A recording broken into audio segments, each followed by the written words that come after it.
नमस्कार, मैं पंकज प्रसून। बिहार में इन दिनों एक कंपटीशन चल रहा है कि कौन हिंदू को कितना गाली दे सकता है और कितनी गंदी गालियां दे सकता है। और ये कंपटीशन, ये प्रतियोगिता राष्ट्रीय जनता दल में चल रही है। एक बार मैंने आपको फतेह बहादुर का किस्सा सुनाया था। राष्ट्रीय जनता दल के विधायक हैं, उन्होंने मां सरस्वती के बारे में बहुत गंदी बात कही थी, कहा था मां सरस्वती चरित्रहीन है वगैरह। अब बिहार के शिक्षा मंत्री हैं, इनका काम है बच्चों को शिक्षित करना, लेकिन उन्होंने फिर से एक विवादित बयान दिया है।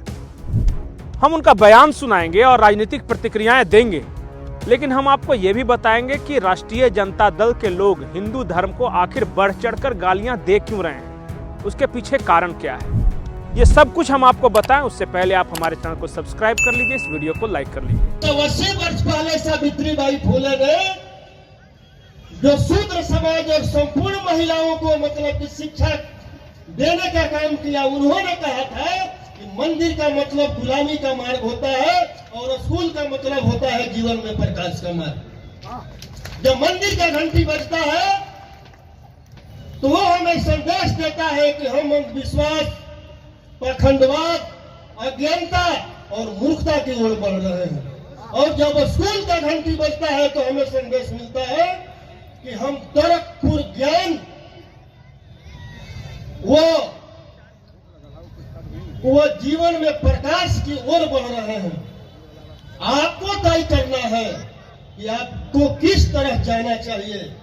तो मेरा भी जीव काटने का 10 लाख रुपया का इनाम आया है। आप लोग समझिए, जो आप लोगों के हाथों में कलम और किताब देने का बात करता है, उसको जीभ काटने और गला काटने का बात कहा जाता है। और जिन लोग कांवर उठाते हैं उन पर फूल का बारिश किया जाता है। आपको ये लोग देश चलाने वाले किस दिशा में? बहादुर सिंह जी ने क्या पढ़ा? मंदिर का रास्ता मानसिक गुलामी का रास्ता होता है और फिर स्कूल का रास्ता प्रकाश का रास्ता दिखाता है। फतेह बहादुर सिंह जी ने अपनी बात नहीं बोली। हमारी माता सावित्रीबाई फुले, जो इस देश की प्रथम महिला शिक्षिका है, उसने कहीं उनके बात को दोहराया। षड्यंत्रकारियों ने गले की कीमत, जीभ की कीमत लगा दी।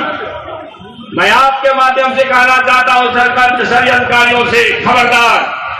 एकलव्य का बेटा अंगूठा दान नहीं देगा, जवाब देगा।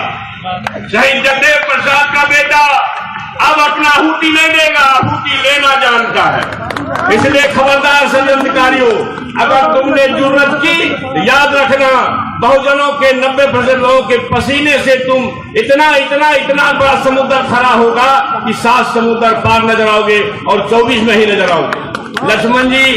दोस्तों, सबसे पहले आते हैं राष्ट्रीय जनता दल के कोटे से बिहार के शिक्षा मंत्री चंद्रशेखर यादव की। चंद्रशेखर यादव पहले भी रामचरितमानस को जहरीला ग्रंथ बता चुके हैं।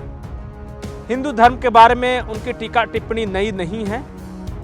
आश्चर्य की बात यह है कि राष्ट्रीय जनता दल के बड़े नेता तेजस्वी यादव हों, लालू यादव हों, तेज प्रताप को बड़ा तो इसलिए नहीं मानेंगे कि उनके बयान को फिर से कह दिया जाता राष्ट्रीय जनता दल में कि उनका निजी बयान। तो तेजस्वी ने, लालू ने ये सब कहा कि निजी बयान है। तेजस्वी यादव ने ये कहा कि कुछ ऐसा नहीं कहना चाहिए कि जिससे लोगों की भावनाएं आहत हो। लेकिन चंद्रशेखर यादव तो चंद्रशेखर यादव हैं। जिस औरंगाबाद के कॉलेज में पढ़ाते हैं वहां आज तक गए नहीं, अटेंडेंस बनाया नहीं, बना दिया गया शिक्षा मंत्री। अब वो शिक्षा छोड़ के बाकी सारे चीजों पर बयान देते हैं। बिहार में शिक्षा के बारे में पूछेगा तो उसके लिए के पाठक जी को लगा दिया गया है और बाकी सारी चीजों का बयान देने के लिए चंद्रशेखर यादव को लगा दिया है। चंद्रशेखर यादव का कहना है कि मंदिर जो है, मंदिर जाना गुलामी की ओर जाने का रास्ता है। क्या कुछ कहा, मैं क्यों बोलूं, पहले आप सुन लीजिए चंद्रशेखर यादव क्या बोल रहे हैं और उसके बाद हम आगे की कहानी बताएंगे। ये स्पष्ट है ना कि आपको चोट लगेगी तो आप कहाँ जाओगे? मेरी अस्पताल। आपको पढ़ाई करनी होगी, कलेक्टर, एसपी बनना होगा, कप्तान बनना होगा, एमएलए, एमपी, विधायक बनना होगा, होशियारी लानी होगी। आप मंदिर जाओगे कि स्कूल जाओगे? यह स्पष्ट बात है। फतेह बहादुर सिंह जी ने वही बात कही जो माता सावित्रीबाई फुले ने कही है। उसमें गलत क्या है? उन्हें माता सावित्रीबाई फुले को कोट किया, शिक्षा की अनिवार्यता है कि नहीं? और फिर कहां जाएंगे लोग? लुटने के लिए, लुटाने के लिए लोग बैठा हुआ है, लुटाने के लिए। तो जहां छद्म हिंदूवाद है, छद्म राष्ट्रवाद है, उससे भी सतर्क रहना चाहिए। ये हम लोग जानते हैं, कस्तूरी कुंडली बसे, मृग ढूंढे बनमाही, एते घटी घटी राम है, दुनिया देखे नहीं। जब हम में, तुम में, खरे खम में हर जगह राम जी व्याप्त हैं, तो कहां जाओगे भाई ढूंढने के लिए उसको? तो वो जो स्थलें निर्धारित की गई है, निश्चित तौर पर वो शोषण का स्थल बनाया है, और चंद समाज के ऐसे षड्यंत्रकारियों के जेबी भरने का जो जगह है। तो जब हर जगह ईश्वर प्रभु परमात्मा खुदा है, तो वह ढूंढने कहाँ जाएंगे हम? तो सुना आपने, ये हैं शिक्षा मंत्री, जो कि शिक्षा मंत्रालय के अलावा बाकी सारी चीजों पर अपनी राय रखते हैं। ऐसे भी शिक्षा मंत्रालय में इनकी चलती नहीं है। के पाठक सेक्रेटरी हैं और उनसे नाराज भी हुए, ऑफिस जाना भी छोड़ दिया, फिर भी कुछ फर्क पड़ा नहीं। तो अब क्या करते हैं कि जब मेरे मंत्रालय में मेरी नहीं चल रही है, तो ये दूसरी बातों पे बोलते रहते हैं, कभी जातिवाद पे, कभी हिंदुत्व पे, और इनको छुट्टा सांड की तरह छोड़ दिया है राष्ट्रीय जनता दल ने कि बको जो बकना है, तुम्हारी बात कोई सुनता तो है नहीं, कोई मानता तो है नहीं, लेकिन प्रतिक्रियाएं आनी शुरू हो जाती है। राष्ट्रीय जनता दल के नेता तो हैं ही, मंत्री तो हैं ही, तो मंत्री जी जब कुछ बोलते हैं तो प्रतिक्रियाएं आती हैं। और चिराग पासवान हैं, लोक जनशक्ति पार्टी रामविलास के हेड, उन्होंने क्या कुछ कहा चंद्रशेखर यादव के बयान पे पहले सुन लीजिए, उसके बाद आगे। मेरी समझ के परे है कि वो अपने विभाग का ध्यान रखने के अलावा उनकी चिंता सनातन धर्म को गाली देने को लेकर इतनी ज्यादा क्यों है, ये हम लोग की समझ के परे। आए दिन इस तरीके के बयान देना, और ताज्जुब मुझे इस बात का होता है कि उनकी पार्टी का नेतृत्व और उनके गठबंधन के साथी क्यों इन तमाम बातों को बर्दाश्त करते हैं। क्या उनको इस बात का एहसास नहीं है कि ये तमाम बातें आस्था से जुड़ी हुई हैं? कहीं ना कहीं आप लोगों की भावनाओं को आहत कर रहे हैं, कहीं ना कहीं लोगों की भावनाओं को आप भड़काने का काम कर रहे हैं। कई बार इससे पूर्व में भी हम लोग कह चुके हैं कि इस तरीके के बयान देने वाले मंत्रियों को तत्काल प्रभाव से बर्खास्त कर देना चाहिए, और इन्होंने तो आदतन इस तरीके के बयान देने की एक श्रृंखला इन्होंने तैयार कर दी है।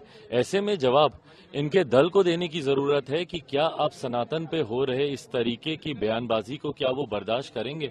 और उन्होंने बर्दाश्त किया है, इसीलिए उनका हर्ष पिछले जितने भी राज्यों में चुनाव हुए हैं, अगर ये अलायंस हारा है तो इन बयानों की वजह से ही हारा। सवाल यह है कि जो बिहार के दलित हैं या जिनका नेतृत्व चिराग पासवान करते हैं, उनको न मंदिर से ऐतराज है, न अपने देवी देवताओं से ऐतराज है। उनका कहना है कि जिसमें मन लगता है पूजा करे और आस्था रखे।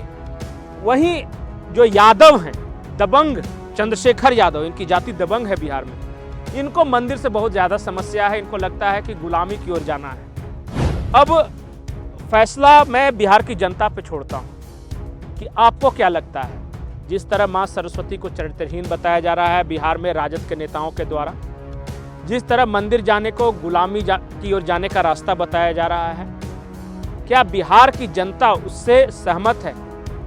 क्या यादव जाति के लोग उससे सहमत है? क्योंकि कहा जाता है कि यादव जाति को ध्यान में रखकर ये सारे बयान दिए जा रहे हैं। जो यादव जाति सबसे ज्यादा तुलसी को पूजती है, सबसे ज्यादा गाय की सेवा करती है, आप कहीं भी तीर्थ क्षेत्रों में चले जाएं, यादव जाति के लोग बढ़ चढ़कर भाग लेते हैं। शुद्ध सनातनी हमारे यहाँ कहा जाता है, तो वो कहा जाता है कि यदुवंशी लोग हैं, भगवान कृष्ण जिनके इष्ट हैं। क्या कोई हिंदू धर्म को गाली दे, कोई सनातन को गाली दे, तो क्या यादव जाति के लोग समर्थन करते हैं? या फिर इसलिए समर्थन करते हैं कि सामने वाला दूसरा है?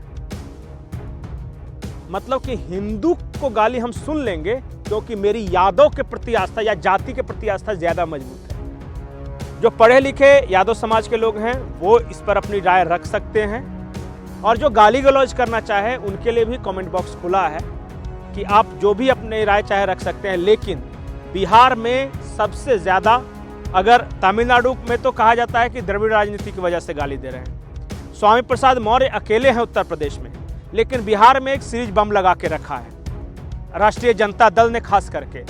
कभी कोई फतेह बहादुर बोल देगा, कभी कोई चंद्रशेखर यादव बोल देगा। इसका क्या फायदा राष्ट्रीय जनता दल को मिलेगा? अपनी राय कमेंट बॉक्स में जरूर रखें। नमस्कार।